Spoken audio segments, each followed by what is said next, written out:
Welcome back to Trekyards, everybody. I'm Captain Foley. I am Connor Collins. And in the words of the late, great Stanley, Excelsior! All right. Well yeah, said, Stuart. Well I said. know. Excelsior class. My summary on this, Stuart, is that those lower decks boys and girls and peoples, they're cheeky, aren't they? They've got confident in their old age of 3 seasons. They're already at TOS length, and what's it, Enterprise length. They're at the point where they'll just throw in a thing. They don't need to model. They could use the Parliament class. They could use the Obina. No. Because Trekyards watches, let's do an Excelsior to make them do more videos on us. So yes, and this isn't bloody A, B, C, or D Excelsior variant. It is classic, old school, 101. Not just that, Stuart. This is the OG TNG version. The actual USS Hood. The one we see in Enterprise more than any other ship. Because that's the restock footage of the miniature. That doesn't matter. It's the Hood, Stuart. It's back. What a surprise. First contact style uniforms. And Bosch, here's a picture. What do you think? How accurate do you think they've got? I was super happy to see this, first of all. Calling it the Hood, I was like, yes! It's classic. Bring that thing back in. That's awesome. I did notice when it pulled away, I thought something looked off. I don't know what it is. Whether it's just the thickness of the saucer or something. But again, it's hard to tell because that could be a perspective thing coming towards the camera. But we have renders, looking forward to as of course we do. I know we do. I'm looking forward to the side-by-sides to see the differences or similarities, see how they did. Yeah, this is a ship that we really know well. And my brain is like, it's like 85% there, but you know something's up with it. Now, animation obviously is part of it. But when they're this close, I did work out what their mistake was. And it's just a mistake. It's easy to do. I get it. It's fine. It's not a new class. Don't ignore that detail, whatever. But I think it looks very good. It's a little bit too blue for me. I know the original one's blue, but it looks a bit washed outy blue. If I was to make a little critique there, in terms of vibe-wise, I think it looks great apart from that. Now that you said it, and I'm looking at the first comparison shot. Sorry, next shot, Stuart. First comparison shot. It almost looks like it's lit like the color it was in Space Dock. Just because of all the space stockiness interiors. That's kind of what it looks like. Because it's the same pearlescent colour as the Enterprise A. It was, yeah, you're right, it was blue in certain moments in the films that we associate with, but that's not the colour it was. So the big thing they've done here, which is just a mistake, and I'll give them a pass because Lodex is so good. The saucer line, they have put the windows in the black rim. In fact, the windows should be in the white rim, which means they've gone from 2 decks to 3 decks. And obviously nothing else is different, really. So the ship is not bigger. It's the Hood, but they just misaligned where the window should be, and it does change the vibe because that is wrong. They put the windows in the sensor bands. Yes. Easy mistake to make, whatever. The second thing of big note is that there is way less grilling on the nacelle. Vibe-wise, and these small things for a ship this many years on, this in our brain, you notice. I have no problem with it being an old ship and having had new nacelles put on, like similar style but upgraded somewhat, so maybe different. I mean, but they're not the TNG Excelsior nacelles, which we'll get to in a minute. These are something else, so you can't use that as a caveat. Otherwise, you'd give them maybe B nacelles or anything else. But vibe-wise, the deflector, they went for a low detail one. Absolutely fine. They've put a glow in some of the torpedo launchers. It's fine. That's fine. And certainly, this was a hard one to try and get the right dimension on, the right proportion. As all these things, what am I trying to get more? There was obviously a cut between the nacelle and the saucer, but then I can't line up I can't get the bottom of the saucer in, so I kind of have to pick my battles. So I think there's definitely some proportionality differences. Even with a wide angle, whatever they're using, they're a little bit squiggly. Because I really tried to match this one. Actually, a lot more windows on the secondary hull as well, even going above the deflector, which I'm not a huge fan of, honestly. That's true. Yeah, that does not work. That's just a texture they've just applied to the bottom and just wraps around. That's they didn't think about it. They just accidentally put texturing. Like even the way you can see the one long one looks like it just stretched 2 small ones. Yeah, that's just a texturing error. Yeah. Not a huge deal, but definitely noticeable. And the lack of the the pennant or the pinstriping. I mean, that they normally do include, so I'm kind of surprised they're missing that. And obviously, lack of RCS thruster, and because they've got no RCS thruster, in a similar vein, they've also just kept the. Because I mean, I'm sure it says just a texturing white box. They've just textured white box around the black bit. Hey, nice. So without the RCS thruster to break up the line, they've just got windows the entire rim, which is again not how it should look, and we know that going in. So again, it looks weird. So yeah, they're definitely overzealous with windows, and they're just mistakes. They're not different class. It's not a different version. No, but not the end of the world. I do probably think that's what it is as well.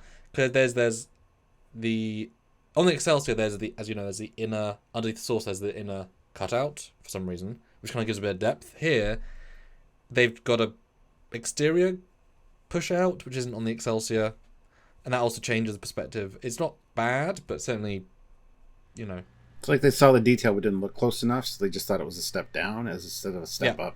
And then... Yeah, exactly. Yeah. I mean, it's animated, but they've done other ships almost identically, so these aren't the end of the world, but we're here to compare. And it's one of those things that it looks perfect until you compare. That's what Trekyards are here for. That's why you guys have followed us for this many years. But Stuart, comparing, this was the Tobias Richter model used in the Ships of the Line calendar, I believe. He's a very qualified modeler, so accuracy he's going to make it. The next shot, though, is the Canon TNG version. This was used in DS9. Now, this shows off how much more low-res DS9 model was in the later version, but how in DS9, in Canon, they turned the middle grills of the nacelles like the Enterprise D into the warp grills, whereas the lower decks version, as a new precedent, they've now made the top parts warp grill glows, which is new, and again, I think they just made a mistake on that. I can't imagine that was intentional, because those aren't warp grills, and there's no line of... yeah. I think it's just a mistake. I kind of like it. I kind of like the look of the glows on top, honestly. As a new... And the way they wrap around, like, do this at the top, they do have kind of line of sight of each other if you're picky about that kind of thing. And the black grills there, I like that because it still ties in with the refit. How it was just black on the outside and only glowed between those on the inside. So I almost prefer the look of the lower decks one because it keeps that old look but also adds the glow without making the whole thing. I don't know. I think it's fine and I really like it actually. So it's just a variant. There you go. Well, yeah. New one. You got no glows, middle glows, top glows. Pick. And essentially the pennants are different here, because they could have picked either version to replicate, so they could have these much more bold pennants underneath the window. But the next shot, though, we did get a reverse view, which I actually forgot about until I realised there's more to talk about. This is obviously the original Excelsior, and this is good. It is good. Yeah, proportionally, like you said with the front, a little bit off proportionally. It's kind of got like a fatter... taller secondary hull, but it's more squished in at the sides. Yeah, they've definitely squished it in. Yeah, but they both look fantastic, and again, the details are there. So, I mean, and it is not the same under shuttle bay cargo bay detail, but it's fine. I'm so thrilled there is a light there at the very least. But this to me looks more faithful than the first shot. Personally, I vibe this as that's pretty much there. And keep in mind, this is a longer shot. Like these ships are pretty far away, so you had to like zoom in on this. So from a distance, it's one of those perspective things that you wouldn't really notice. So. Yeah, but the lack of thickness on the nacelles for the grills definitely bothers me more here. Kind of looks like just painted on a stripe versus the most substantial part of the nacelle, almost like a single chunk. Yeah, but not bad. I gotta give them props. Still great, yeah. They didn't have to model the back. To have two shots is definitely an addition.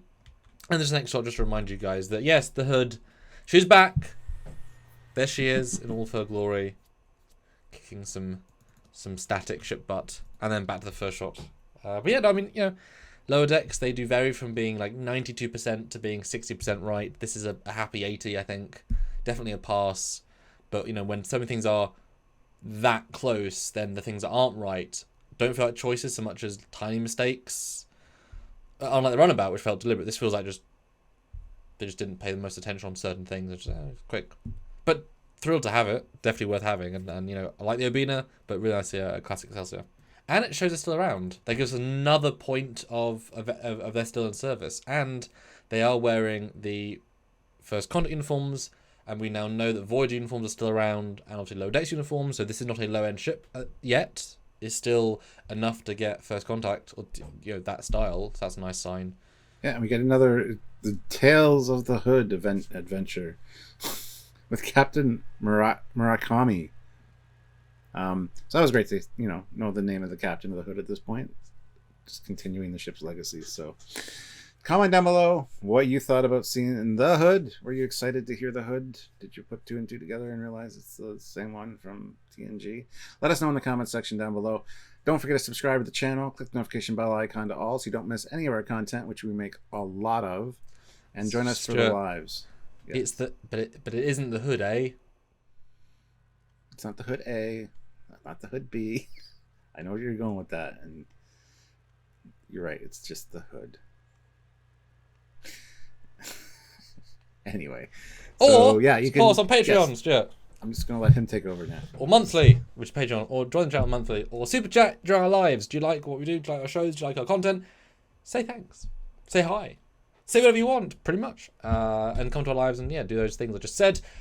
We'll buy shirts and merch down below, things and bobs, have our faces on your shirts, Talk to us if you want on your shirt. Maybe not. I don't know. It's up to you. Yeah. And if you enjoyed this video and any other videos, click the super thanks button down there and shoot us a super thanks. We'd really appreciate that. Anything's good. We're not greedy, but anything makes a difference. That's right. So until next time, he is Commander Cockings. He's Captain Foley. See you guys later. Bye, guys.